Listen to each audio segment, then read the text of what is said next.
Here they come. Oh, I can see faces. Isn't that exciting?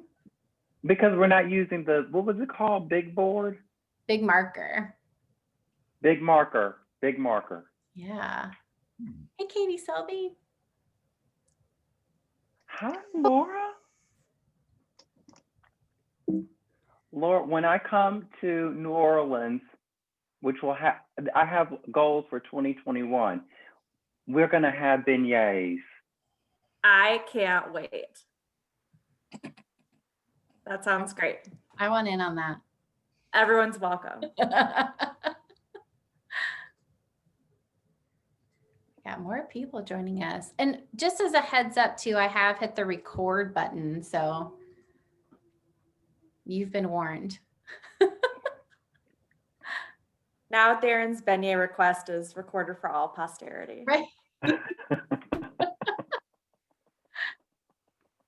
Well, too, as folks come in, feel free to put your name, pronouns, and where you're joining us from in the chat box so we can see who's here. That would be wonderful.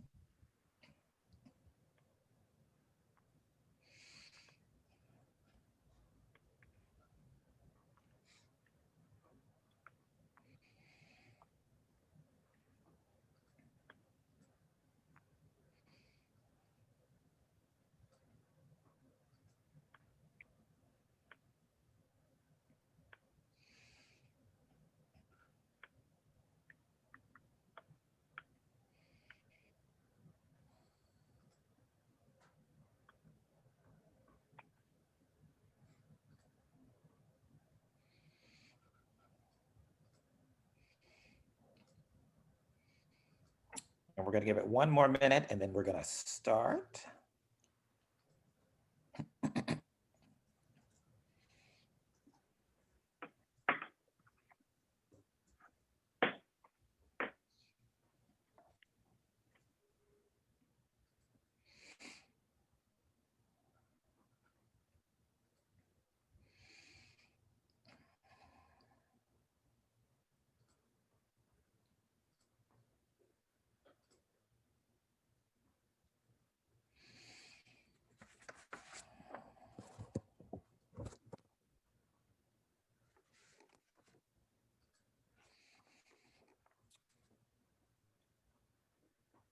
All right.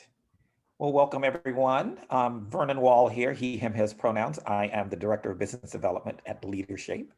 And we want to thank you so much for joining us for our third series of virtual conversations that we've been providing for leadership educators. We had over 800 people registered to engage in our first two series, and now we're back and excited to be here for round three. The purpose of our time together is really to share questions, thoughts, and best practices as we continue to reimagine how we deliver engaging leadership programs to students through virtual platforms.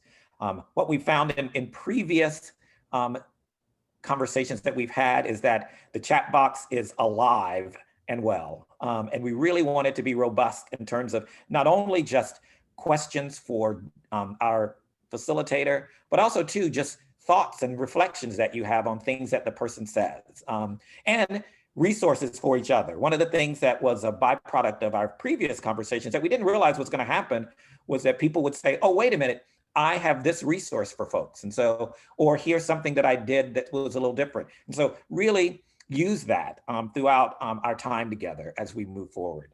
I want to share with you, I think most of us know Zoom very well, especially given all the things that we've had since March, but we do want to kind of let you know that we do want you to post comments and questions in the chat box. We will actually use some polls through our time, and these polls are really not really connected to the actual topic of the person presenting, but more about things that we think that you may want to know from the people that are with us here today as leadership educators. And we ask that if you do have a specific question for our guest moderator, that you send a private message in the chat, and then we'll make sure that we respond to that. Because due to our limited time, we're not able to have folks sort of jump on with their microphone. But we do want to give you voice. So if you do have a question, just shoot it to, or you can put it in a big chat box if you want to too. We just don't want to miss it. And we've got Abby's here with us, who's also a leadership staff member, who will be sort of monitoring things together, but will facilitate with our presenter. We want to begin by doing a land acknowledgement.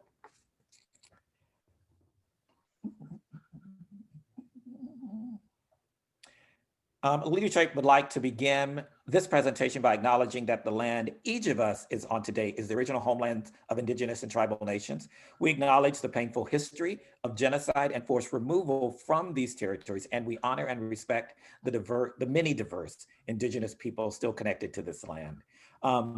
Please honor and acknowledge the Native and indigenous people from the land that you are joining from, and give thought to your own ancestry and the generations that came before you.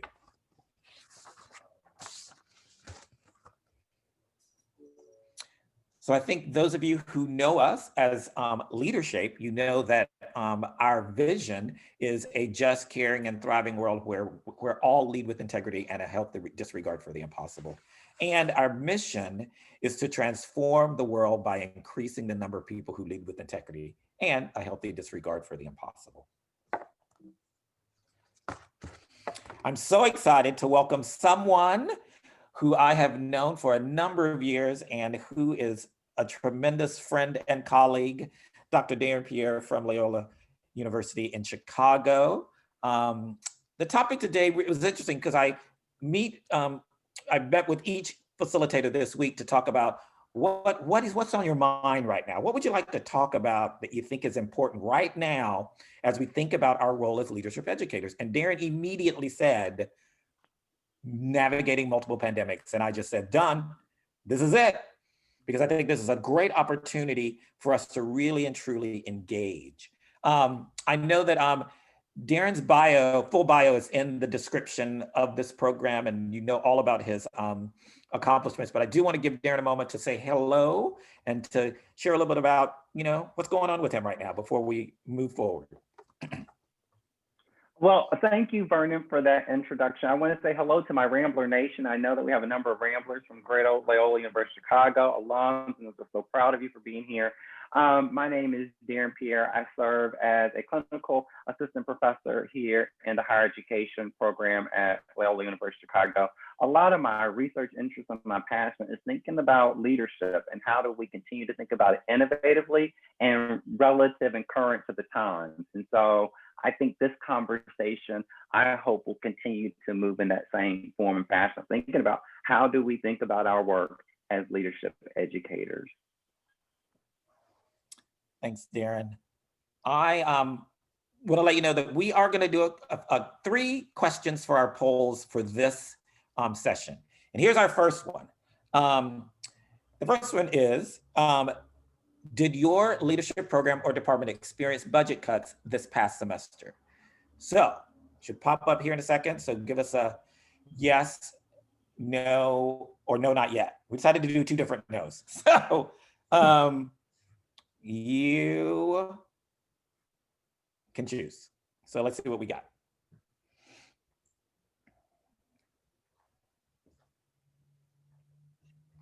Votes are still coming in.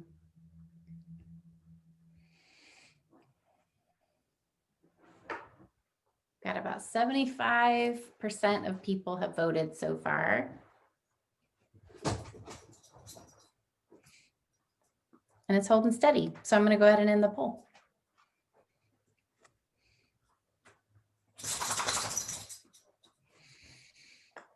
No, so about 63% yes. And then about 18 and 18 around no and no. So, okay. All right. We'll go to our next one.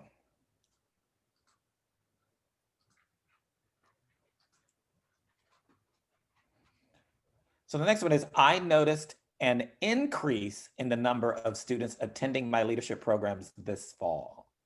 Yes, remain the same, or no?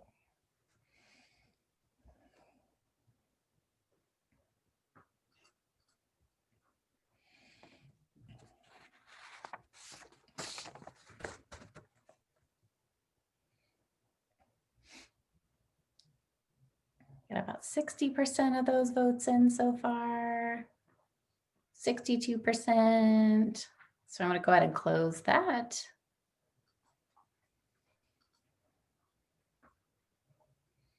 Ooh, so about 61% no, you did not see an increase. Mhm. And about 23 about remain the same. Okay, and some did receive so an increase. Okay, cool. And our final one, did your leadership program department, whoa, I'm sorry, I'm reading the wrong one. That's this one. How did you offer your leadership programs this fall? In person, hybrid, online and in person, or virtual only?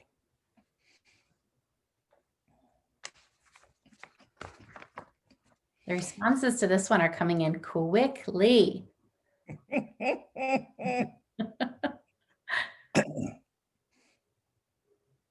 With 72% of the counties completed their vote tallies. I'll go ahead and end this poll now.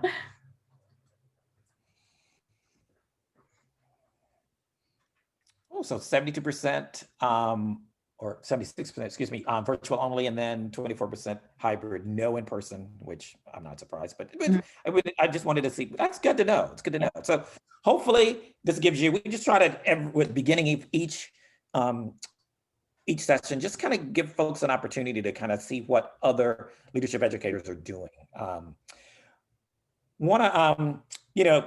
For those of you who have been a part of our programs, you do know that leadership defines leadership as in it involves living in a state of possibility, making a commitment to a vision, developing relationships to move that vision into a reality, and sustaining a high level of integrity. Effective leadership takes place in the context of a community and results in a more equitable society. You also know that as part of our, you may also know, as a part of our institute, we talk about equitable leadership. And we felt that this would be good to kind of frame as we move into Darren's comments. And we see that as leaders who seek to create equity, engage in conversations about identity and equity with courage and curiosity, understand the complex ways that systemic inequality operates, recognize that social positionality informs their perspectives, reactions, and interactions, and act strategically within the sphere of influence to create a more equitable environment. Much has happened in our world and on our campuses since March. COVID-19 had us constantly adapting our programs, and some of us moving to completely virtual offerings. Many of us, actually. We saw a renewed call for justice in the murders of Black, brown, and trans citizens. We experienced a national election that had our country deeply divided. And as we reflect on the past few months and look to our future, what is our role as leadership educators as we continue to navigate this terrain? We've asked Dr. Darren Pierre to join us in this conversation to really guide us. So please, engage and welcome Darren. Oh, thank you, Vernon. So when Vernon called me, first, let me just up a little bit of context. When Vernon called me to say, Darren, will you do this conversation? I said, sure. Then we talked the day after the election about what we're going to talk about. Now, mind you, this was the Wednesday after Tuesday's election. It was probably 3 days later, I had on my to-do list to work on this. And I was like, I don't know what in the heck Vernon and I talked about.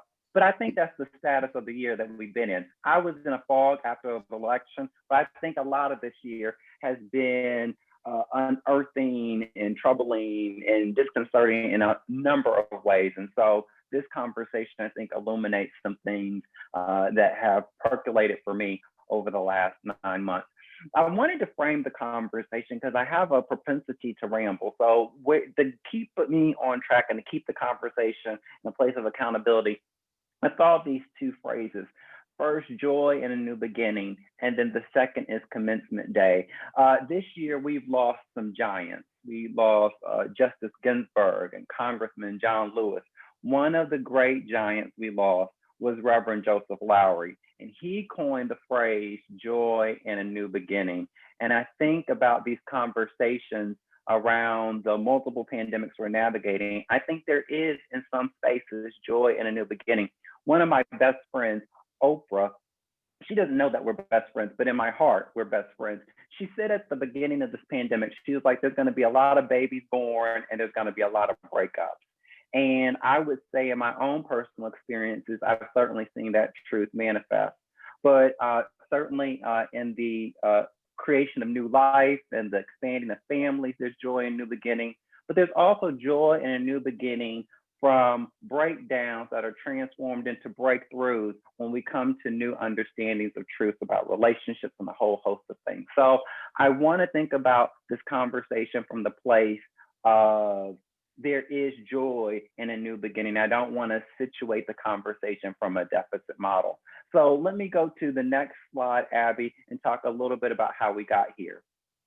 So we got here by thinking about, I guess it was July of this year, I started working with a group of colleagues who are now dear, dear friends. We meet every Friday faithfully, and we are working on a piece for the New Direction series that's going to look at what does leadership education look like past the pandemic. And what I've realized in these conversations is that there will never be a time for me that I'm past the pandemic, that the things that have happened over the last 8 months have dynamically shifted and transformed the way I think about the world around me, how I think about my work as a leadership educator. Commencement, based on Webster's definition, is the period of activities at this time. The period of activities at this time. And for me, I think that's what I want to celebrate in this conversation with you. So Abby, if you can go to the next slide.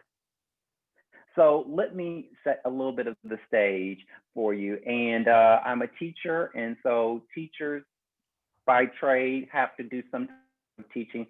So Abby, if we can go to that slide, that's intersectionality. I want to first start by there in setting the stage. So intersectionality, this comes from the Avis and Jones 2013 text, Identity Development of College Student Advancing Frameworks for Multiple Dimensions of Identity. The fact of our lives reveals that there is no single identity category that satisfactorily describes how we respond to our social environment or responded to by others. Intersectional analysis is therefore not simply theory building or knowledge creation, but also undertaking real on-the-ground practices that result in social change. For me, thinking about these multiple pandemics, and I do call it multiple pandemics, it's probably important for me to define the 3 pandemics that I'm going to talk about specifically. First is the health pandemic, which is COVID-19, that has taken the lives of 268,000 Americans. The second pandemic is a racial pandemic that is experienced by the names of Ahmaud Arbery, that's experienced by a bird watcher named, a bird watcher in New York, who is just sitting watching birds, Christian Cooper. It's experienced by people's names who will never know. And then there's a social economic pandemic where we will have 50 million people who will experience food insecurity during this holiday season. So when I talk about the pandemics, it's really from the place of health, economic, and racial, but those things intersect. I don't think we can talk about the disparities in the health and the death rates of people with COVID-19 without unpacking race and unpacking race in concert with class. So I think intersectionality is an important piece of that. As I said before, Abby, we can go to the next slide. As I said before, and as Vernon alluded to before, positionality is important. How I think about myself in these conversations is critical. Earlier today, I did a questionnaire. It was a climate questionnaire for Loyola, and it was looking at what are our experiences on campus. And as I was answering the questions, my inner voice started speaking, and I was like, Darren, some of these questions you're answering from a place of privilege. So it was asking me, how often do I think about my physical abilities? And I'm like, never. But that comes from a place of privilege. So honoring that our positionality impacts the way we come to these conversations is critically important. And then Abby, can we go to that slide about navigating multiple pandemics? So I've shared a little bit about COVID-19. The second is George Floyd, and it goes to this piece around positionality. So this summer, I was teaching a class here at Loyola, and I turned on CNN, I think it was like 2 in the afternoon. And it was when they had first released the footage of Officer Chauvin's knee on George Floyd's neck. And I could watch it for 8 seconds before just the trauma of seeing it was too much for me to understand and for me to comprehend in that moment. And I remember that was at 2, and I had class that afternoon at 4:15. And I emailed my students and I said, we're going to gather, but what we won't do is have class. I was in no framework to have a conversation about the topics that we were supposed to discuss that day. And for me, it was such an unnerving experience because those who've had me in class, I did a shout out to the Rambler Nation earlier, those who've had me as a professor know I come in with like 16 pages of notes. I know from point A to point Z where we're going to go. And this was a moment where I was totally unearthed because I literally was sitting watching this traumatic video on CNN 2 hours before class, knowing I had no ability to hold space for my students, and I had no ability to ask them to hold space for me. All I could ask is that we can hold our own space in the moment. We came together and had a rich conversation. And for me, thinking about being a leadership educator is some of the things that we practiced and done before. And the same way I had to unbridle and I had to divorce myself from always having to have a plan, always having to know step by step what I need to do. As leadership educators, we may have to let some of those plans go and be in the moment. And our students were coming to that conversation. It was such a powerful conversation we had that evening. It was organic. There was no differentiation in leadership because I was no longer in the space of being a teacher. I was really, as Vernon put in the comment box, I was in the moment. And it was really a space where I was, for the first time, authentically, honestly engaging in co-construction of learning, because each of our students were coming with their own positionality. I had white students who were trying to trouble and figure out in a place of confusion. I had Black students who were in a place of frustration because this wasn't a place of confusion. This is a place of, this continues to happen, and I'm continuing to see this over and over again. This is not something new for me. The third piece is, before we had this conversation, to have context for how these conversations work, I watched some of the previous recordings, and I watched one of the great dynamic Tanya Williams, and I watched another from the ever wonderful Dr. Reverend Jamie Washington. And Dr. Reverend Jamie Washington said that, you know, he thinks that some of, and I'm paraphrasing now, that some of the things we're experiencing, the uprising that we're seeing, these movements of young people taking to the streets, is because we've had an opportunity to slow down. And I'm not going to say I disagree with the Reverend Jamie Washington, because I'll never disagree with the Reverend. I'm going to offer a counter. And the counter is things did not slow down, they sped up. So remember earlier I said that, you know, people have been going through breakups in this time of the pandemic. And I've had friends who reflected on the ending of their relationship, and they're like, you know, it was like 1, 2, 3 and X, Y, Z. They kept on doing these things, yada, yada, yada. And the relationship ended. And I was like, boo, they were doing 1, 2, 3 and X, Y, Z in 2018. These aren't new things that the pandemic brought on. What the pandemic did was speed up truth that we are no longer able to tolerate. And so where the Reverend says it slowed down, I think it's sped up. I think the conversations around inequities, around social justice, came from a movement that's been sped up by it.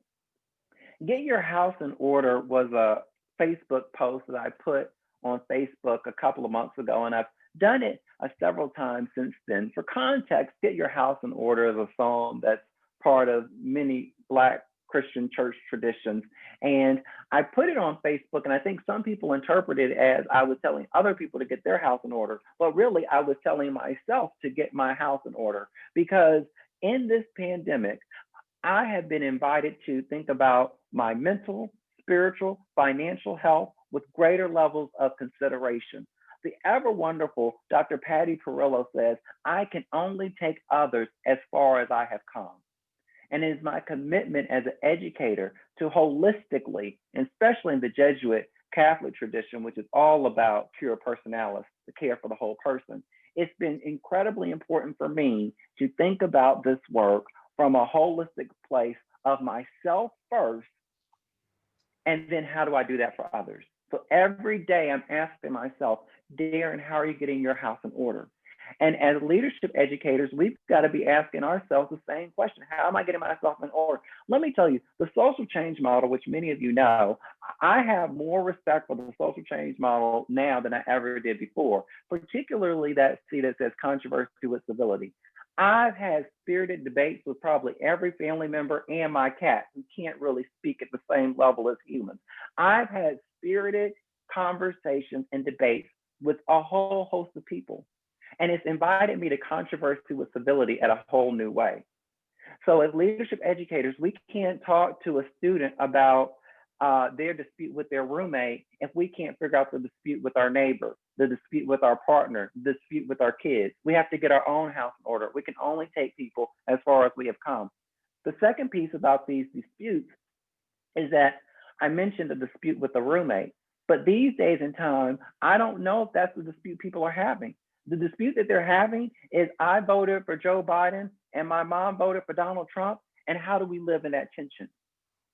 How do we move at the place of empathy where I try to see where their positionality is coming from, thinking about the elephant again, and how do they consider mine? And as leadership educators, I think we're invited to have some of those potent conversations about controversy with civility. Let's take it beyond the context of your roommate. Let's take it to the context of your family unit, of systems that continue to oppress some on the backs of others. And so those are the things that have kind of percolated in my mind as a leadership educator. You can go to the next slide, Abby. As I think about being a leadership educator, my greatest leadership teacher this year has been Brianna Taylor. Not a day goes by that I don't think about Brianna Taylor.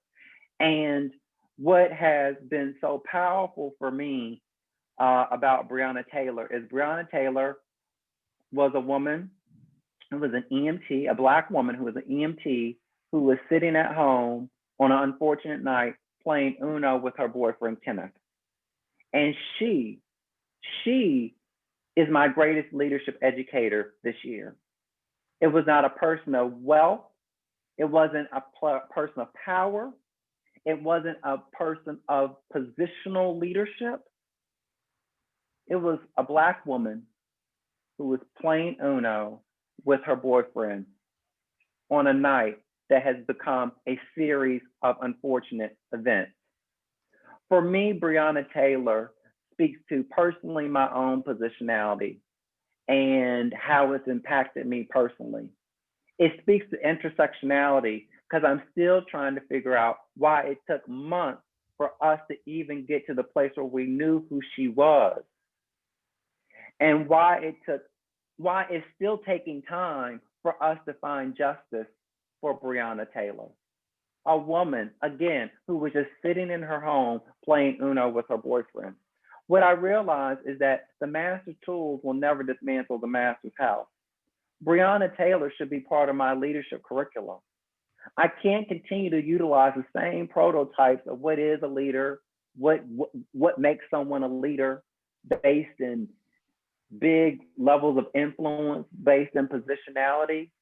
Sometimes leaders emerge from the most unfortunate of circumstances. And how do I continue to dismantle those prototypes, or those who've had class with me? How do I continue to think about implicit leadership? And then I think, again, as leadership educators, I'm still left with this great quote from Bell Hooks, which is, those who embrace the challenge of self-actualization will be better able to create. Abby, can you go? Let's see. I think I have it here. I think I have it here too. So let me see if I pull it up here. It's up for you, Darren. Oh, thank you. Those who embrace the challenge of self-actualization will be better able to create pedagogical practices that engage students, providing them with ways of knowing that enhance their capacity to live fully and deeply. I think I've spent more time thinking about myself introspectively now than I ever have before. Where are my places of vulnerability? Where are my places of strength? Where are my places of growth? Where are my places of success? Where are my places of marginalization? And where are my places of privilege? And how am I exercising the tools through therapy, through going to the gym, through conversations with colleagues who are friends, like those that I do every week with my colleagues on work on this New Directions piece. But how am I doing my own work towards self-actualization so that I hope that I continue to grow and strengthen in my own pedagogical practices that will hopefully engage students in experiences that have greater capacity to live more fully and deeply in their own lives. So that leads me to the guiding questions for our conversation, which is, how do you see us as leadership educators engaging our work on the other side of this commitment, the other side of this set of activities? We can only take others as far as we have come. Oh, the great Patty Perillo. What self-reflective practices have you engaged in from this season? I shared a little bit about my own. And what ways has your perspective and self-understanding moved or been transformed during this time? What takeaways are there for us to consider as we move forward, thinking about our work from a critical perspective? And then based on the influences of multiple pandemics, again, the ones that I spoke to, and you can name your own because mine come from my own place with positionality, but the ones I named were based in race, based in class, and certainly the health pandemic with COVID-19. How do you believe these will change our approach to leadership education and leadership learning? Selfishly, I'm going to take these notes and really start to think about how it will inform some of the conversations we're doing with the New Directions piece as well, because I think that this needs to be a framework for our next iteration of thinking about leadership education and our leadership learning agenda. Thanks, Darren. I love, please, folks, yeah, put some things in the chat box, responses. If you've got a question for Darren, let us know. I will say, Darren, what I'm really sitting with is, I love your example of your classroom and coming in after George Floyd and kind of managing the moment. And what I'm mindful of is, typically in our privilege, we want to fix things. And I could see white folks saying, well, here's what you need to do in order for racism to be real. I'm thinking, and then what I do is I think about my privilege as a cisgender man and how sometimes I want to tell women how to not be discriminated against. And then I realize, oh, wait a minute. They've been dealing with this for hundreds of years, and now I'm going to step in and fix it. But I know for me, it takes all my energy not to say, well, here's what I think you should do. And so that gives me empathy for when I see white people do the exact same thing, because it is your privilege where you're like, oh, well, and it comes from a good space. It doesn't come from a heart. I don't feel that my intent is one that I think I'm being helpful. I'm totally not. But I really like that too, in terms of how you kind of manage all of that in a space where folks are coming in with different positionality. And we can have different positionalities within positionalities, right? So we had spirited conversation, and I have a student who grew up in Chicago who generationally is younger than me. And we were approaching the conversation around racial justice. We both had the same intentions, but how we get there, it looked different. And I realized that even within a group, generationally, social location, me growing up in the South, this student growing up in the Midwest, in an urban environment, me growing up in a rural environment, totally speaks to. So I'm like, well, our greatest protest is the ballot box. And their response is like, our greatest protest is out in the streets right now. And me sitting in the learning that there's no right. There's no one universal right in this conversation, and letting go of ego that as a faculty member, as you said, Vernon, I don't have to be the holder of all answers or the fixer of all problems. No. Yeah, and to recognize the fact that these, as you said, these realities are all true. There's no one truth. And I do believe that in our education and as leadership educators, we do fall into this trap of there's one way to do leadership education. And I'm thinking, okay, no, there are multiple ways. We need to be very open. And I know that, Darren, you talk sometimes about, we've got to layer our theories. We've got to there's not one theory or way of thinking around leadership education that is the perfect. So how can you layer them? How can you take, bell hooks and add it to the social change model and add it to liberatory theory, and just continue to layer it so it more voices are heard and connects with more people. And that takes us doing our own work, Vernon. That takes us doing our own work. I was on a panel last week. Was last week ILA 2 weeks ago?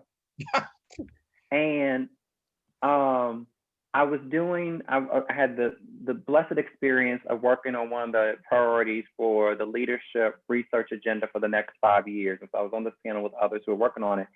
And one of the questions that came up was, what was something that did not come up in your conversation that may have been helpful to think about? And I'm like, holy cannoli, we never talked about class. But then I thought about it, it's 11 people with either PhDs or in PhD programs. So it just never came up. So then there's a place of privilege there. So then there's a place of self-reflection I have to do. So to the point you were making, Vernon, leadership educators, to do that layering work of layering bell hooks on top of the social change model, layering liberatory practice on top of a leadership theory, or taking something like inventory like strengths and layering it with critical race theory. To do that work effectively, we gotta continue to sit in our own space of understanding our privilege. Mm-hmm. I grew up working class, but it's not how I live every day now. So the salience of that identity isn't there for me as much as it was in the past. So that means it becomes even more incumbent upon me to think about where those spaces where I carry privilege, which potentially may be having voices left out the conversation. Mm-hmm. Absolutely. We got some great comments in the chat box. Thanks everyone for doing that. That's great. I'm loving it.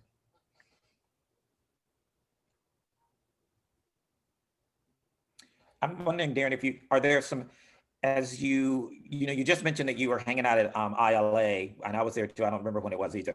And I'd love to know, is there anything that you've taken from that panel that you were on that would be helpful for us to know as leadership educators? Were there some key pieces? You shared one that I thought was very key around class, or around something that wasn't being shared and how that's connected to privilege, or a couple other things that maybe you picked up from that. Well, I'm going to share selfishly the priority that we worked on, which I think speaks to the things that I alluded to in some of the earlier slides, which is we got to do our own work as leadership educators. We got to do our own work. I now am much more humbled when a student says, I don't know how to do controversy with civility. I can really sit with, you know what, I don't either. I had a conversation with my mother and it worked my last nerves, and I'm still trying to process how I had that conversation. I'm really trying to process challenge, support, and readiness. Like these things that we educate on all the time, but it's like cooking. Everything looks easy when I see Anna Garden do it.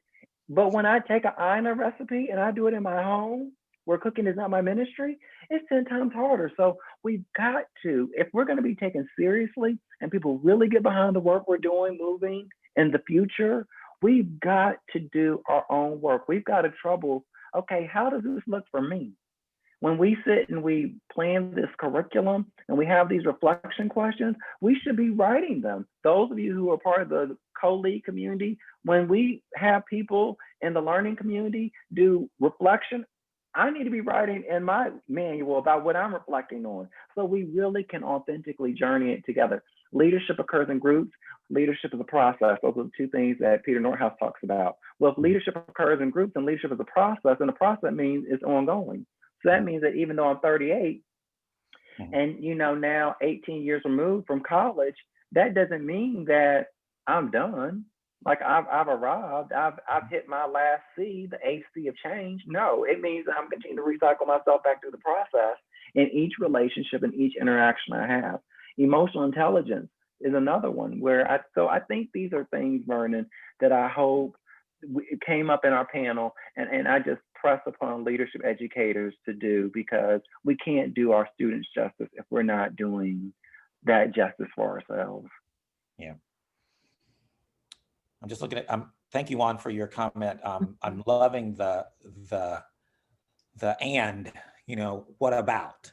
And I love the, do we look at, how are we looking at other things like holistic wellness? I love this in terms of, leadership education, I think is much broader now. Thanks, I believe, too, to the scholars that have come over the last 15 years to really sort of allow us to be in a different space now.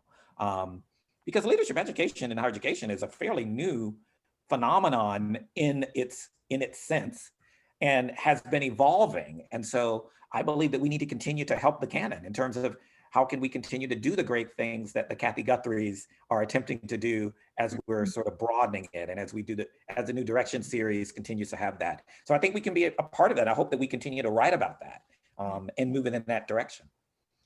And after Brianna Taylor, for me, the second greatest place of learning as a leadership educator is around mental health.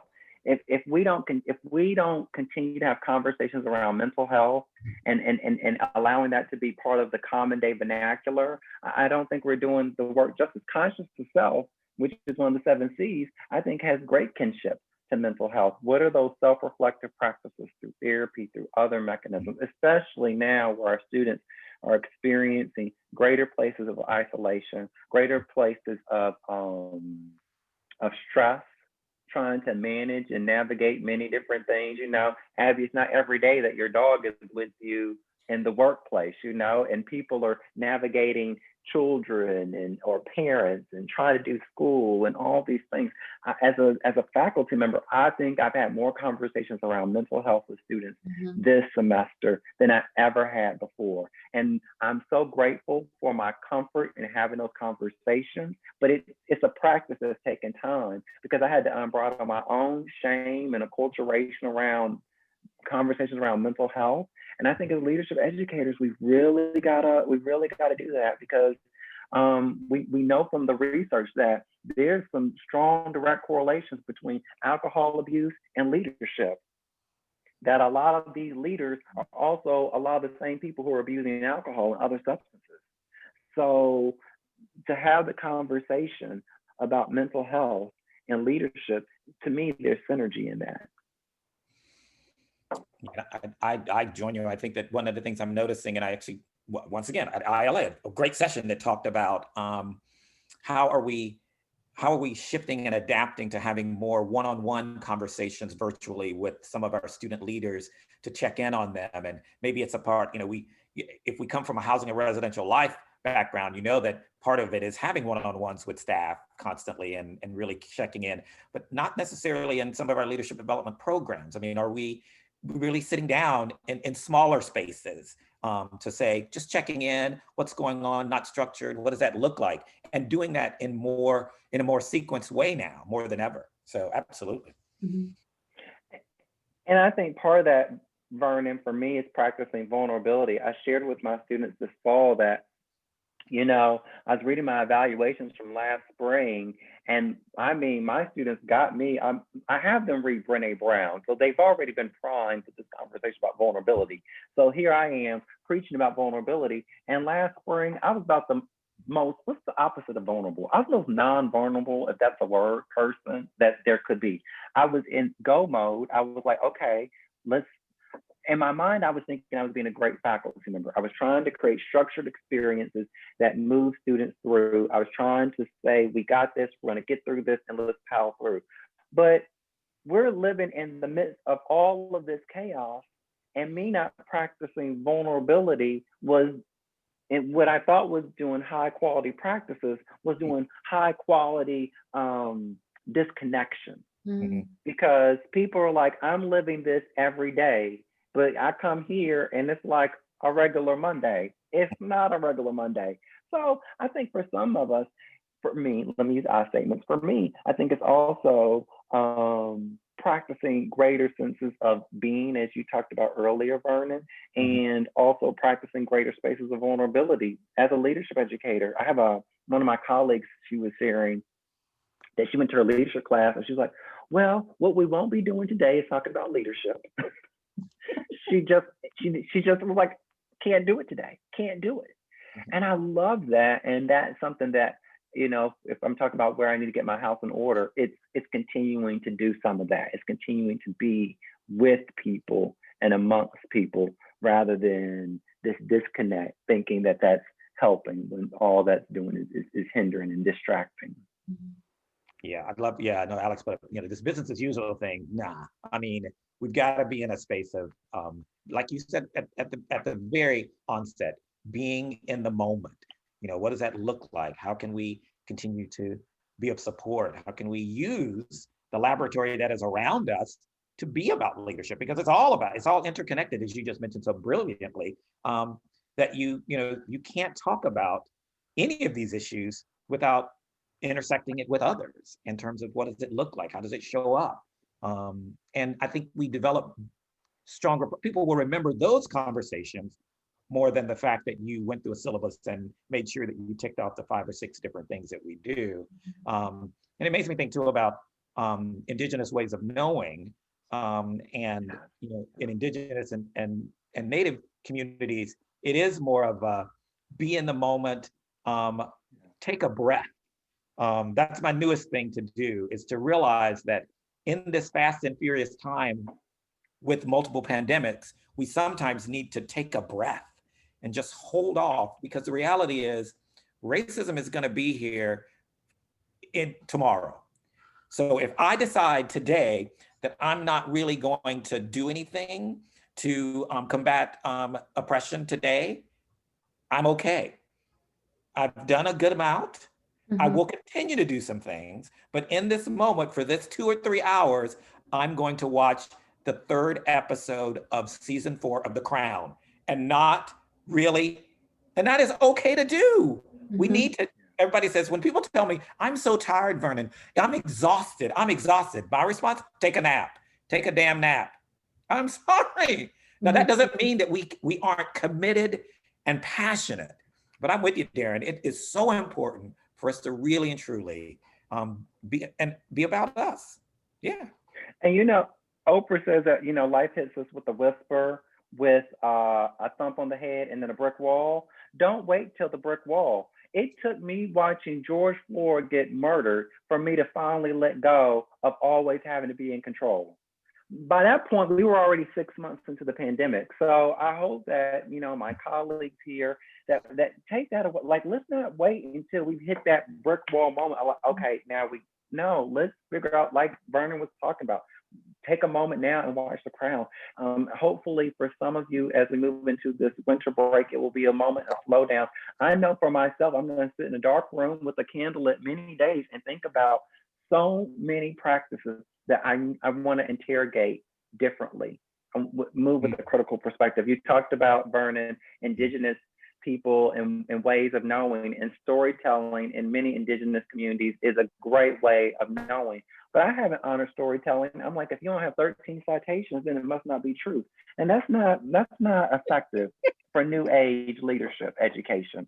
So I'm midstream right now in the semester, but this winter break, I'm really going to start to begin the process of how do I evolve in my thought processes. And as leadership educators, you know, take that, what are the questions that you're sitting with that you need to consider with your own practice?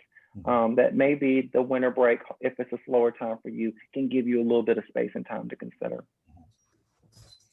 One of the things I'm thinking about too is I want to make sure that folks, and I do hear the fact that sometimes from our marginalized identities, we feel an obligation to be about this 24/7, mainly because society puts things on us that has us think about our marginalized identities 24/7. And so I honor that. I just realize that sometimes that may come off as like, don't be Black today. And there's no way I cannot be Black today. I'm always Black. And I can also balance that with, what do I do with being Black today? What does that look like for me? Is it going to be, what it may look like many different things, and whatever that marginalized identity is too. So, but I'm glad you mentioned that. And I'm thinking about your guiding questions in that this would be a great exercise for folks to do with their staffs. If you're working with, some leadership educators on, in your office, in your department, or actually your division. I love these questions, Darren. It's a good way for folks to sort of pull out and focus as a professional development opportunity on a campus to say, all right, so how are we managing this with our students? So I just noticed that as you were sharing, Darren. And as we ask those questions, Vernon, how are we ready for the answers? Mm-hmm. Right, and so are we ready for the answers that may be given from our colleagues, from the staff we support, as we ask them? Cool. Well, we only have a few minutes left, about 10 minutes left. So Darren, I don't know if there were any closing reflection thoughts, or if people had something they wanted you to talk about real quickly, they could put it in the chat box, but just anything that's on your mind, Darren, as we start to move toward wrapping up. Victoria asked the question, I'm interested to see how conversations, practice, and research around community care will look moving forward. I think this is big, and I don't know, Victoria, I don't know the answer, so I'm going to say something, but it probably won't directly answer the question that you're offering here.